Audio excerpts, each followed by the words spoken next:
Welcome back to this course. Today we'll be discussing module 4, which is information security. We're looking at cybersecurity and privacy. Now, by way of module objectives, by the end of this module, you should be learning how to, or you should be able to understand technical and cyber threats and the response strategies for managing ransomware, phishing, and data breaches. Should also be able to identify social engineering techniques and the necessary protocols to survive identity theft and corporate espionage. Should be able to recognize the roles and responsibilities of different stakeholders, individuals, government, IT department, and businesses in ensuring cybersecurity and data privacy. Should also be able to apply best practices for cybersecurity and privacy protection, including encryption, multi-factor authentication, and privacy training. By way of introduction, in an increasing digital world, information security has become a critical concern for individuals, businesses, governments, and organizations. As cybersecurity threats evolve in sophistication and frequency, robust cybersecurity practices are necessary to protect sensitive data and maintain privacy. Cybersecurity encompasses measures to defend against unauthorized access, attacks, and damage to systems and information. Privacy, on the other hand, focuses on safeguarding personal information and ensuring individuals' rights are respected in the digital space. This module covers key aspects of information security, including technical threats such as ransomware, phishing, and data breaches, as well as social engineering tactics like identity theft and corporate espionage. It also outlines the actions required from various stakeholders, individuals, government, IT department, and businesses to mitigate this risk and secure environment. Now let's look at the technical and cyber threats. Ransomware is a type of malware that logs data until ransom is paid. The response and mitigation to this is that you should carry out regular data backups, then network segmentation, employee awareness, and the use of decryption tools to decrypt. Then to decrypt is to break down information or break down codes. Then phishing, this is a fraudulent attempt to acquire sensitive information. The response is that there should be employee education, email filtering, and multi-factor authentication, MFA. For data breaches, this is an unauthorized access to confidential information. The response is that they should what? Rapid isolation, access revocation, encryption of sensitive data, and regular security audits. We'll be looking at this in details in the subsequent slides. Ransomware. Like I said, the ransomware is a malicious software that encrypts an organization's data, rendering it accessible until a ransom is paid. The impact is that there's operational downtime, there's data loss, and there's reputational damage. Now, what are some of the mitigation strategies to carry out when a ransomware happens? Back up your data regularly. Ensures that your data are isolated and regularly updated. Now, you do network segmentation. You prevent ransomware from spreading by isolating critical systems. You can also do employee awareness by training your employees to recognize phishing emails that often serve as the attack vector. This is the link they can click in. There's also incident response, where you isolate infected systems immediately and engage cyber security experts. Now, let's look at phishing.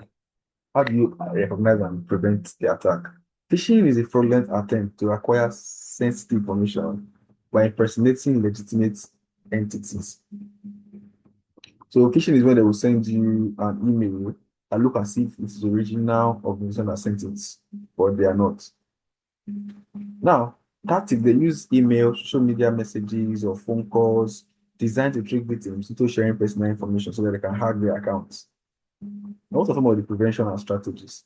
Like number one here is employee training. Teach your employees to recognize suspicious emails and avoid clicking on links. Spam filters. Use email filtering systems to block phishing attempts. Use multi-factor authentication. Use more than you can use a PIN and your face ID. You can use a password and another kind of authentication to add a layer of security, even if the login credentials are compromised. Then let's look at data breaches. What is a data breach? This is an unauthorized access to confidential information leading to potential exposure of personal, financial, or proprietary data. What are some of the causes of data breach? We have hacking, we have weak access controls, we have insider threats, people that work in your company, we have inadequate security measures. Now, what are the response strategies? Immediate actions. You assess the scope, you notify affected parties, and you revoke compromised accounts. What about long-term actions? You strengthen your access control, you encrypt sensitive information data before you send out. That means only the person you are sending that code can decrypt it. Then you monitor network for unusual activities. Now, what about the incident response plan? You ensure that the organization has a plan for handling data breaches, including communication and recovery steps. Now, let's look at the next, which is social engineering. Social engineering, this is when you manipulate individuals, or this is manipulating individuals to gain unauthorized access to confidential information. Types of social engineering. We have one, identity theft. Stealing personal information to commit fraud. Then we have two, we have corporate espionage, the type of social engineering. Here is an unauthorized acquisition of business secrets or sensitive content, just like Coke buying data in the black market of Pepsi or Pepsi buying from Coke. Now, what are some of the mitigation strategies? Identity theft. What do you do in a case of identity theft? You educate individuals on recognizing suspicious activities and sharing personal information. For corporate espionage, you implement strong access control, you enforce confidentiality agreements, and you monitor and place activities very well. What are some of the stakeholders' actions in cybersecurity and privacy? For individuals, their responsibilities to use strong passwords, enable multi-factor authentication, and follow security protocols to protect personal data. For government, their responsibility is to enforce cybersecurity regulations, to provide resources for training and combat crime. For IT department, their responsibility is to maintain systems, implement encryption, manage firewalls, perform penetration testing. For businesses, the responsibility is to create an incident response plan, conduct regular security audits, and provide ongoing cybersecurity training. Now, what are some of the best practices for cybersecurity and privacy protection? For number one, we have encryption. Use encryption to protect sensitive data during storage and transmission. So encryption is when first send out a message, you put in a code that only the person you're sending to can be able to decode it. That's encryption. Also carry out multi-factor authentication where you have more than one form of verification when you are accessing your systems.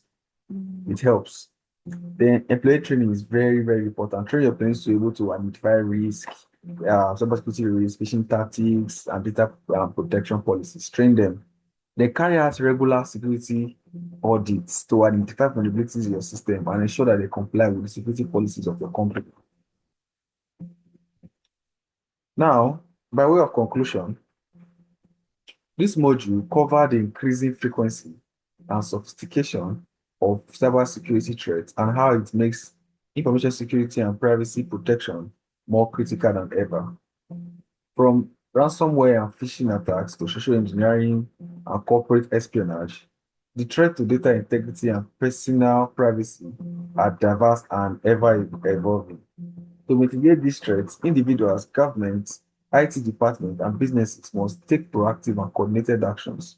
By implementing best practices like multi-factor authentication, data encryption, and security training, and by adhering to cybersecurity legislation, we can build stronger defenses and minimize the risk of cyber attacks.